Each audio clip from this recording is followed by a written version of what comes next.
Komið þið sæl, velkomin á vefstofu á sviði starfsmenntunar. Ég ætla hér að fjalla náms- og þjálfunarverkefni sem kallast skammtímaverkefni. Ég heiti Margrét Jóhannsdóttir og verkefnastjóri í starfsmenntun hjá Landsskrifstofu Erasmus+ hjá Rannís. Ég ætla að byrja á því að segja ykkur frá nýrri Erasmus+ áætlun sem gildir árin 2021 til 2027. Við erum að tala styrkjaáætlun Evrópusambandsins fyrir mennta- og æskulýðsmál og íþróttir. Við erum semst að hefja nýtt tímabil sem byggir á frábærum árangri fyrra tímabils og núna að þá boðið upp á tvöfalt meira fjármagn heldur en áður sem segir okkur auðvitað að það er áframhaldandi mikil og náttúrulega aukin áhersla á Erasmus+ áætlunina. Í nýrri áætlun að þá eru fjölbreyttari tækifæri og sem betur fer þá ekki einhver bylting heldur þetta góð þróun sem hefur orðið á fyrri áætlun og bara í rauninni verið að bæta svolítið við möguleikum og í mörgum tilfellum hefur verið óskað eftir. Í þessari áætlun núna að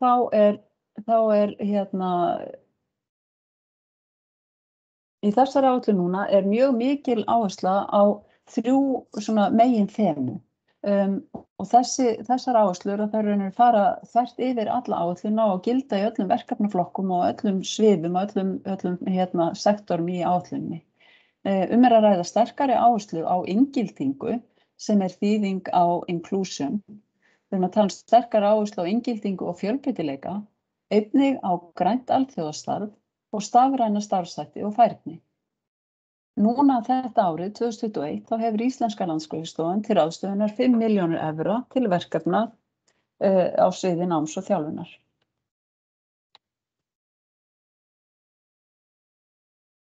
Já, ég segi við erum að tala skammtímaverkefni. Það í umsóknargögnunum öllum þá heitir þessi verkefnaflokkur Short Term Mobility of Learners and Staff in Vocational Education and Training. En til þess að fá aðgang að áætlunni núna, þá eru 2 leiðir. Það annars vegar þegar skólar og stofnanir, þeir skólar og stofnanir sem hafa svokallaða samþykkta aðild, þeir nota aðrar umsóknir og síðan þessi skammtímaverkefni sem við erum að tala núna. Skammtímaverkefnin eru góður kostur fyrir þá sem ætla að sækja sem eru núna að sækja í fyrsta sinn og þá sem ekki stefna reglulegri þátttöku í áætlunni en vilja taka þátt af og til.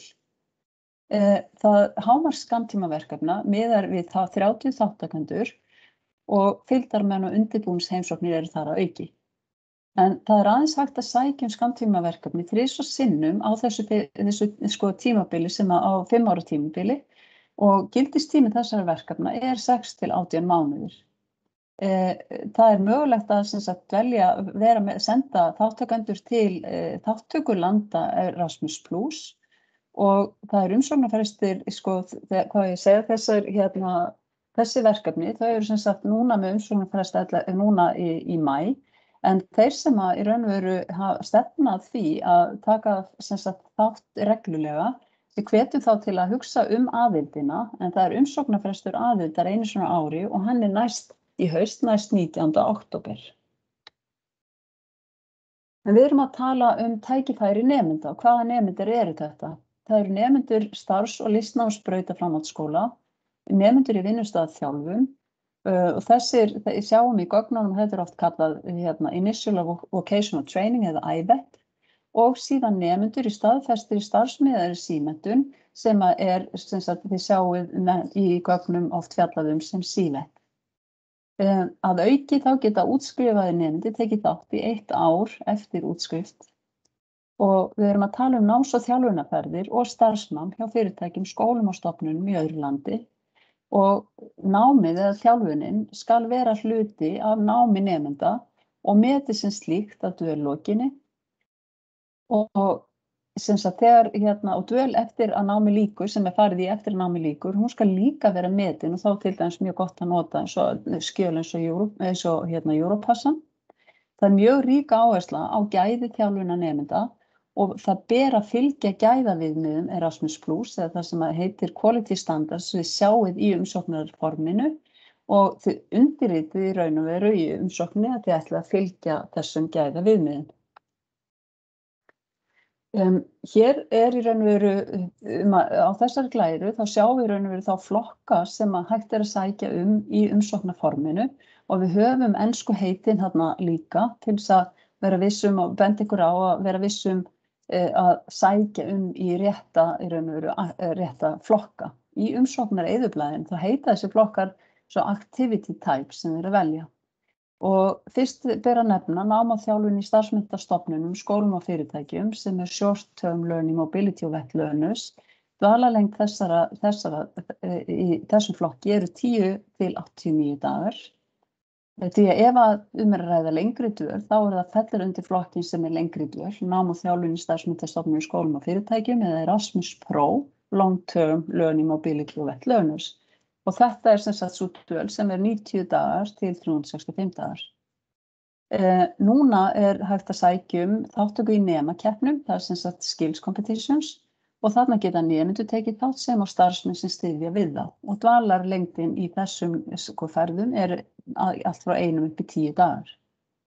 Síðan ber að nefna að dvalarlengd nemenda sem hafa minni möguleika til þátttöku getur verið styttri heldur en nefnt hér á ofan, eða verið allt frá 2 dögum, það þegar sýnt fram á að það sé nauðsynlegt. Og þegar valinn umhverfisvænn ferðamáti, þá geta ferðadagarnir verið alltaf 4, meðan venjulega eru þeir bara 2. Og í náms- og þjálfunarverkefnum þá má bjóða upp á það sem heitir blandaða nám, en dvalartíminn sem gefinn hér upp á glærunni, að hann sýnir hann miðar við raunverulega dvöl í móttökulandinu. Ef við skoðum þá starfsfólkið, við erum að tala kennar og starfsfólk skólastofnana sem tengist kennslu í starfsmenntun og starfsþjálfun, stuðningi og þjónustu við nemendur sem og stjórnendur.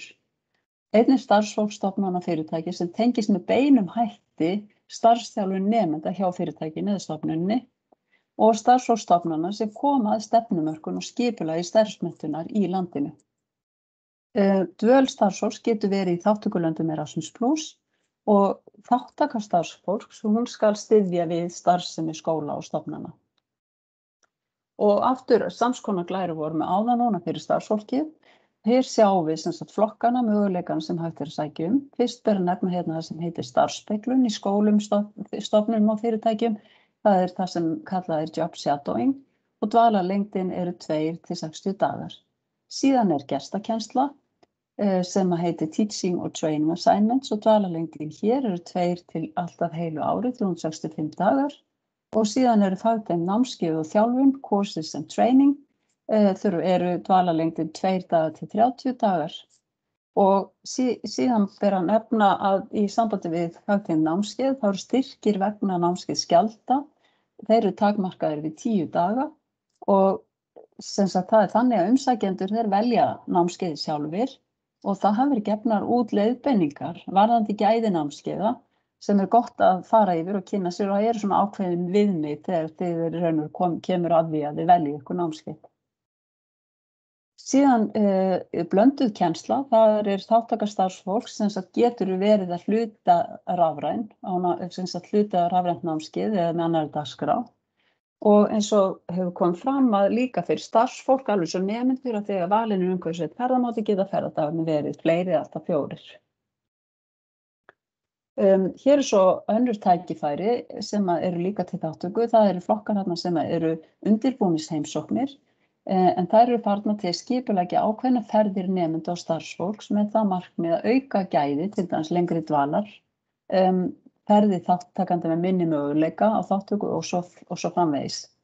Hámarksfjöldi þáttakanda í hverri ferð eru 3.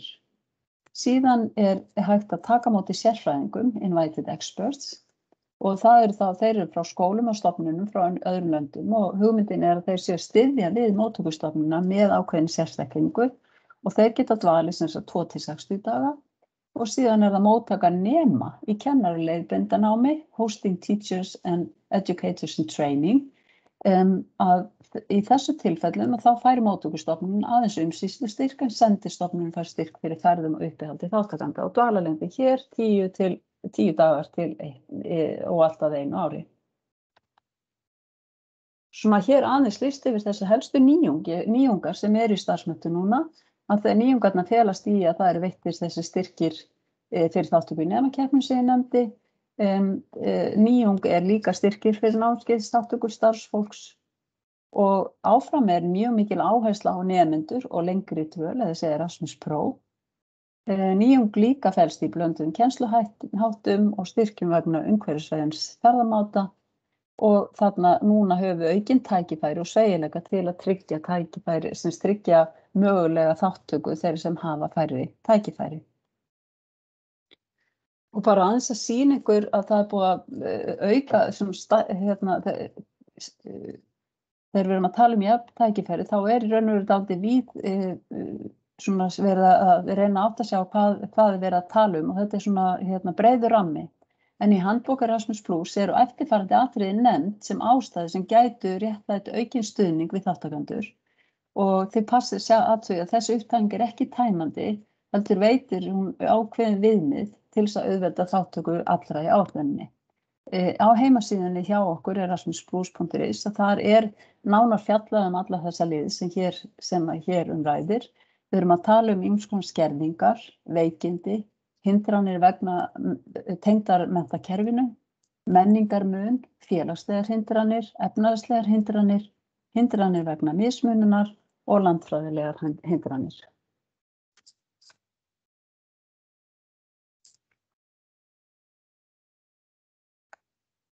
Og aðeins að fjalla umhverfisvæna ferðamáta, en ferðalög milli landa hafa óhjákvæmilega í för með sér losun gróðurhúsalofttegunda, ekki síst þegar eyjur eins og Ísland eigi hlut. Og það ekki svo, en það má draga úr áhrifum ferða á loftslagið með því að kynna sér vel kolefnissporið sem ólíkar ferðavenjur skilja eftir. Og svo fyrir okkur sem alltaf þurfum að fljúga yfir hafið, að þá samt mögulegt að taka mið af þessum atriðum. Og til dæmis mjög oft sem við menn þurfa að taka 2 flug til að komast á áfangastað, þá má benda á það hvort sé mögulegt að taka annað flugið, sleppa því og taka lest frekar í staðinn. En Erasmus Plus veitir viðbótarstyrk við viðstæðna ferðamáta og sveigjanleika til að verja lengri tíma til ferðalags sem þörf á.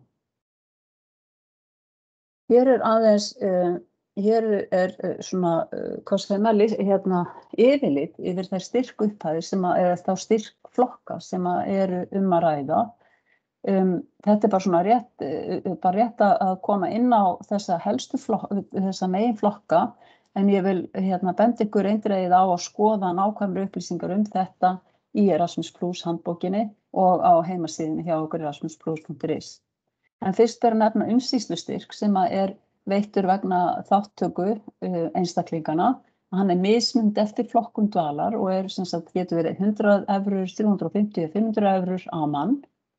Síðan eru ferðastyrkir þar sem miðað við fjarlægð eða distance band eins og við höfum svona þekkjum og síðan þessi hærri green travel upphæðir. Hins vegar þá hægt ef að menn það eru veittir styrkir vegna sérstaklega kostnaðarsamra ferða. En þarna að ræða það styrkur sem veittur vegna ferðar á svæðum sem talin eru afskekkt og ferðakostnaður því mikill. Og ef menn velja þennan hluta þá taka þeir ekki hinn hlutan af ferðastyrkjunum, en hérna byggt á raunkostnaði og að hámarki 80%. Síðan eru uppíhaldsstyrkir sem miða við dvalartíma og að hámarki 2 ferðadaga nema þegar veittur greitt ferðastyrkur. En þessar upphæðir eru misháar eftir löndum og dvalarlengd. Stuðningur vegna inngildingar, að það annars vegar styrkur vegna undirbúnings og skipulagningar dvalar fólks með minni möguleika og síðan styrkur vegna raunverulegs viðbótarkostnaðar sem 100%. Síðan koma undirbúningsheimsóknir og það styrkur vegna ferða og uppihalds. Ein upphæð 575 evrur per þáttakanda og hámarksfjöldi þáttakanda í hverri ferð eru 3. Stuðningur við tungumála undirbúning í boði. Það ákveðið tungumálakerfi sem heitir OLS tungumálakerfi sem í gangi og ef að tungumáli sem á að nota í ferðinni í boði í kerfinu þá ekki fjárhagslegur stuðningur nema ef það lengri dvöl að þá hægt að fá 150 evrur líka að auki per þáttakanda en ef tungumálið ekki í boði í OLS kerfinu þá möguleiki sækjum 150 evrur per þáttakanda. Það svo undarlegt að á glærunni sem að ég sé hérna að það eins og að sjáist ekki síðasta línan sem eru námskeiðsstyrkir, en ég var búin að nefna það áður, það líka í boði námskeiðsstyrkir 10 evrur á mann og hámarki 10 dagar.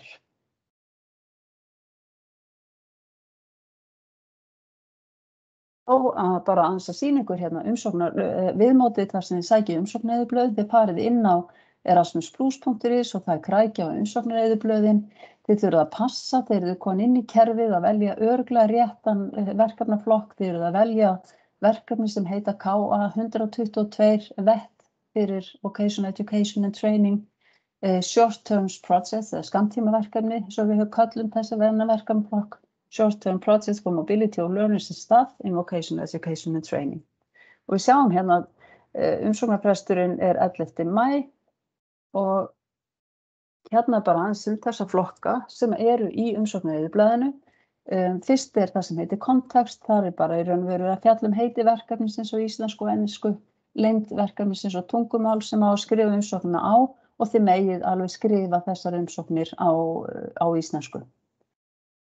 Síðan eru participating organizations og það eru upplýsingar umsækjandann, þið sláið inn og svona OID-númer og það nauðsynlegt að hafa það fyrir sem sagt þá sem taka þátt, móttöku aðilar, einn eða fleiri og það hægt að merkja við og reikna að reikna sér með vinnu að vinna með fleirum. Þó það ekki nauðsynlegt að setja alla inn og það hægt að setja í umsóknareyðublaðið að þið reikni með að eiga samstarfi fleiri þó þið sé ekki búin að finna þá aðila.